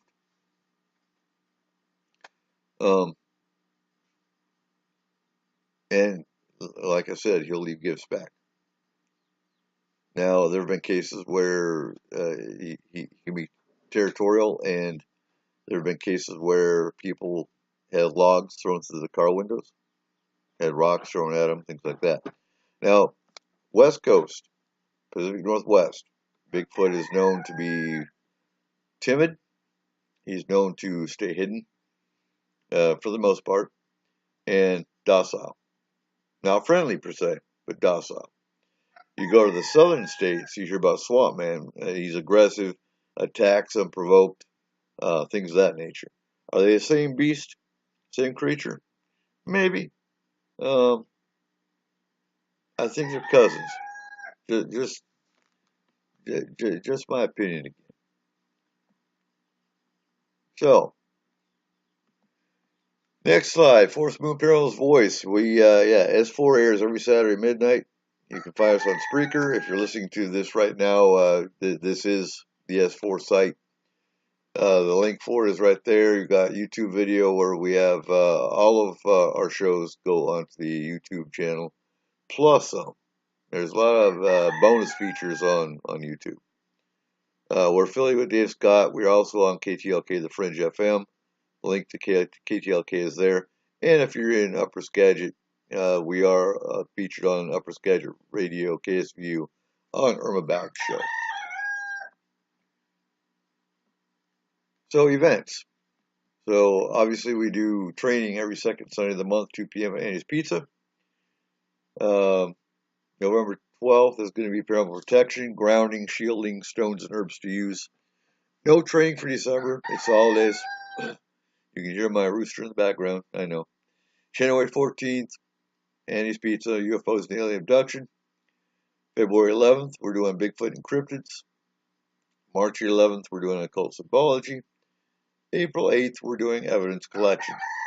And there's a lot more training coming. We're doing wilderness survival and first aid. We're doing psychology in the paranormal. We're doing passing over spirits. We'll be doing law enforcement in the paranormal, government regulation and laws in the paranormal. And I think that about wraps it up. Now, if you need to contact me,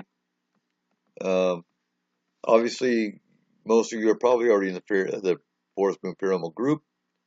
My phone number is 360-840-7674 for emergencies.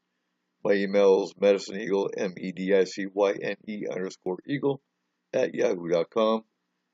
And my Twitter is @Warfighter of Washington. Or actually @Warfighter of WA. So that wraps it up. Thank you for listening. Any issues, any questions, by all means, get a hold of me. And before I leave, I'm actually going to go over the S4 schedule with you as well. Okay, for S4, so the way I've got it set up, and Corey runs the studio for us, but we only really discuss topics on the first and second Saturdays. The third Saturday is roundtable. The fourth Saturday, we actually have the Forest Moon Paranormal team come on and talk, and we discuss whatever's in the paranormal going on for that month, and take questions. Obviously, every Saturday at midnight Pacific Standard Time, we're on air live. We have a live chat room, and we're global, and I love it. So next Saturday, we're doing cryptids with Butch Wachowski. The 21st is going to be S4 Roundtable. The 28th will be the Forest Moon Paranormal team. For November, we're doing Spirits with Sarah Camp, who's our team medium. 11 November, we're doing a Veterans Day show. 18 November is the S4 Roundtable. 25 November is S4 with the Forest Moon Paranormal team. 2 December, UFO crashes and conspiracies. 9 December, the Spirits of Christmas. I'm going to love that show. 16 December, we're back to the S4 Roundtable. 23 December, we're up in the air to 23 December. It's basically the night before Christmas Eve. So we're either going to do a replay show, or what we do occasionally, very rarely, we'll do a pre-recorded show and throw it up. Because as long as there's a show playing at midnight, KTLK The Fringe picks it up. And then we're airing on KTLK The Fringe FM as well. So 30 December, we're back to S4 with the Forest Moon Paranormal team. And then 6 January 2018, don't miss out. S4 and Forest Moon Paranormal plans for 2018. We'll talk Paracon, training, ideas and suggestions for the new year. Coming into a new year is always great. And, before I close, I want to discuss, why is training important? Military, we train. I covered that, and I understand that, but we need a strong, true paranormal presence for clients. And I say that because, to be honest with you, 80% of the teams out there are a joke. They don't do it for the right reason. They really don't give a damn about clients and what they go through. And that needs to change. I would say a fringe group probably lasts maybe a year or two and they kind of peter out. But you got so many in this field for the wrong reason that, and I can't emphasize that enough, how many clients I've had call in tears and terrified. And they had a paranormal team come through. And they got their really cool EVP and their awesome looking picture and said, thanks, bye. Well, what about the spirit? What about the client? You're not going to help them? You're not going to fix the problem? They disgust me. Because now you've done three things. You've verified that there's a presence there and left. You didn't get help for the client. You just left. And there's a lot of teams that do that. They don't give a shit about whether that client's safe. And a lot of times, because they see it done on TV, they'll sit there and poke and prod and irritate the spirit even more. And then they leave. So now this person, this client has, been verified that they do have an issue and left high and dry. And now they're stuck with an even more pissed off spirit because they've been, poked and prodded. And that's usually why we're an emergency response team, because that's usually when we get the phone call. And before I close, too, we're going to go over the code of conduct. And violations of our code of conduct, and any team that is worth a damn has a code of conduct. That's ethics. So personal conduct, the use of intoxicants is strictly prohibited on investigations. This includes the use of prescription drugs, as well as recreational drugs, and alcohol that may impair your judgment or behavior. Any member found to be involved in an investigation while under the influence will be dismissed from the team immediately. Now, let's talk about that for a minute. If you're on, because this came up, if you're on medication, that doesn't bother me. As long as it doesn't affect you, your judgment, it doesn't affect you, as long as it doesn't put you and the team at risk. If you smoke pot, I don't care.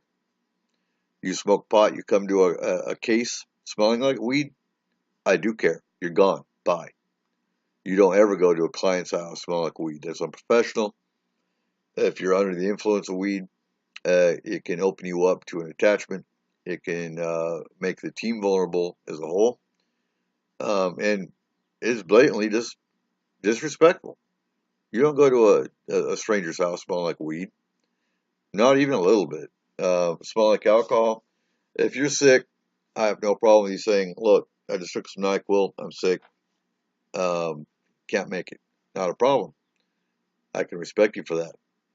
If you're sick, you took some NyQuil or some, any other kind of cold medication, then by all means, stay home.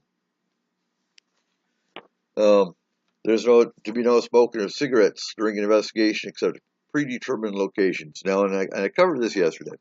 I smoke. If the client smokes and they have a smoking area, I will go have no problem having a cigarette with the client. But you don't walk around smoking on their property.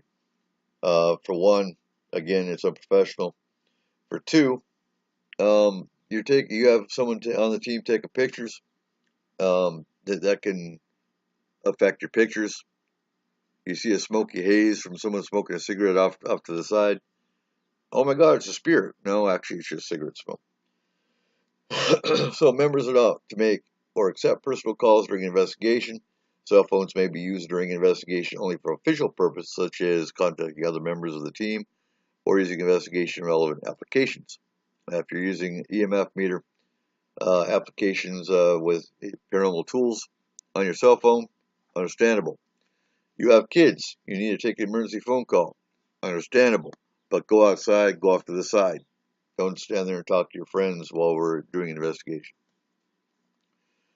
All right, weapons are prohibited on investigations unless previously approved by the team's lead investigator. All right, well, I'm more or less addressing firearms on that one. And like I said earlier in the presentation, we don't know what we're going to walk into. If you walk into a domestic violence situation, sure, a gun would be great, but we're not going to be held liable for that. If you have a knife, let me know first, but weapons are prohibited. Force Move Paranormal is a team of diversity and recognizes that different investigators have varying religious and spiritual beliefs and practices. Before participating in an investigation, each investigator is asked to take a moment to use their preferred method of self-protection to avoid attachments from the investigation site. If you're a Christian, for example, pray, wear your cross, whatever you're comfortable with, as long as you feel protected. Like I said in the protocol, we check for attachments before we leave. As the team removes them, that's not a problem. The safety of investigators is of great importance. More than anything, trust your instincts and exercise common sense. If it isn't safe, don't do it. Investigations and team conduct. The team leader will secure permission in writing from the owner of the property before any team member will enter the property or begin an investigation. How many times have you seen, you don't go on private property without permission? And generally speaking, if we roll onto site, we get out, the client's already outside. They see us pull up, they're probably outside. So that's generally not an issue. I'll walk up, we'll introduce ourselves, and I start the application and the interview process.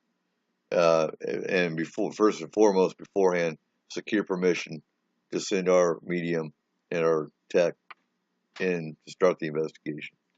And it goes from there. If an investigation takes place on public or government-owned property, the team leader will notify local law enforcement of the team's presence. And, you hear cases where, well, I was just investigating the cemetery. Well, you know what? If it's after dark, why are you in the cemetery to begin with? And law enforcement is going to react and going to respond. And that just makes the paranormal field look bad. It does. Client confidentiality is of utmost importance. Cases are not to be discussed outside of the team. No team member will include information about a case in a publication in print, voice, digital, or any other form without express written consent from the client. That goes without saying. Again, we have 8,400 people in Force Move Paranormal, 10% of those being former clients. If they want to talk about their experience, that's on them, by all means. But we'll never mention names, locations, that kind of thing in anything we do. We talk about cases, yes, in general. We had a demon over here. We had a fairy over there, whatever the case. But we never mention client names or locations. So to avoid confusion, most, if not all, communication with the client will be through the team lead. The team leader will maintain an open line of communication with the client to ensure the client's satisfaction with the handling of the case, as well as to maintain availability should a problem reoccur after the close of the investigation. And you'll find in the Force Moon Paranormal group, if we have a case, someone comes in asking for help, I will tag the team and I will turn off commenting. I do that for a reason. I do that, one, so that the client is not overwhelmed and bombarded by 11 billion questions by individuals that are not even on the not even a part of the team. I also do that so they don't get all kinds of unsolicited advice or recommendations on what they need to do, because frankly, there's a whole lot of theories out there. We know our theories. We know what works for us and what does not work for us. So to keep, again, confusion, I turn off commenting. All members of the team are to behave in a professional manner, treat the client as well as any spirits or entities present with respect and dignity. We respect spirits as well as the client. You don't see that too often. A lot of teams do, don't get me wrong. But, again, that's important to us. Within the paranormal community at large, sometimes there can be disagreements between members of different groups. In order to prevent Forest Moon Paranormal from contributing to the problem, team members are asked to refrain from engaging in arguments with those from other groups and to refer any conflict to the team lead. You see that all the time. You know what? We don't play the drama game, and I don't even talk to the teams that we have a problem with because, frankly, I don't care for them, and I don't say names. If the shoe fits, wear it. That's the bottom line. And hopefully you change your tactics, you change what you do, or get out of the field. And, you know, you're not going to get out of the field. So, anyway, any case that involves a child, herein defined as any person under the age of 18, a parent must be present at any time a team member discusses the investigation with the child. That goes without saying. That protects us as well as the client and the child. And usually we walk in teams of 2, we investigate in teams of 2, and there's always a witness that way. Any evidence collected for further scientific analysis should be carefully collected with gloves, bagged and labeled with detailed information to be shipped to the appropriate scientific facility, which for us is Markham. Teams and team members are never to charge for services. If you're affiliated with Forest Moon Paranormal, you do not charge. So team conduct in the paranormal. All team members are to treat spirits, cryptids, and other paranormal beings with respect and dignity. In cases involving cryptids, team members will not harm the cryptid except in cases where their own or others' lives are in imminent danger. Team members are not to deliberately provoke or antagonize spirits or entities. That goes without saying. What's seen on TV, we do not do. Forest Moon Paranormal exists to serve not only the client, but also the spirits involved as well. Whenever possible, teams are to be respectfully help spirits to move on or find a way for the spirit to exist peacefully with the client. And we covered all that today. Forest Moon Paranormal recognizes the importance of utilizing mediums and others with psychic abilities in the field.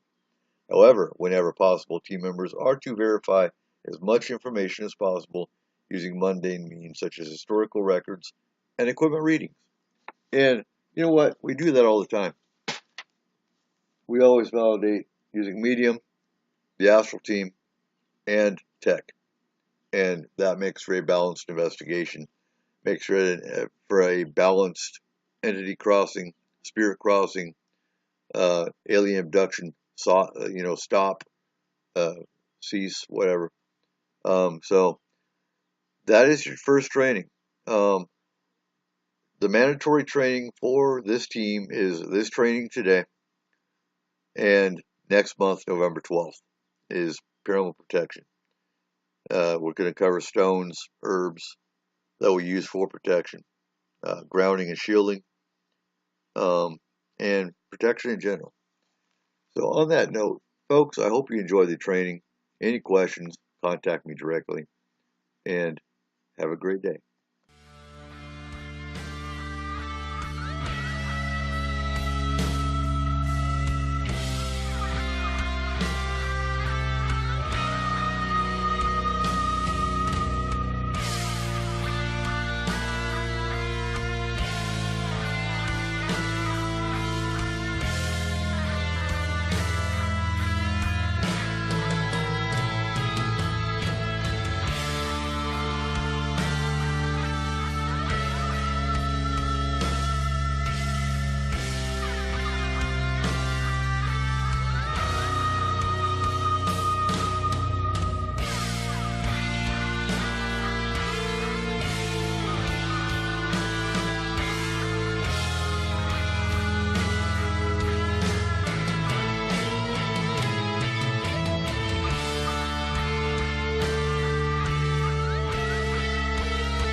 That's the sizzle of McDonald's new hotter and juicier 100% fresh beef Quarter Pounder burger. Sounds good, right? Hold up, you can't hear that mouth-watering sound or taste that beefy, melty, cheesy deliciousness until you order yours, because that's when they cook it. McDonald's new hotter and juicier Quarter Pounder burgers. So good, they'll leave you speechless. Don't forget the fries. Now you can get 2 medium fries for just $4. Available at most restaurants in contiguous U.S. Not available in Alaska, Hawaii, and U.S. territories. Hotter and juicier compared to prior quarter-pound beef patty. Prices and participation may vary.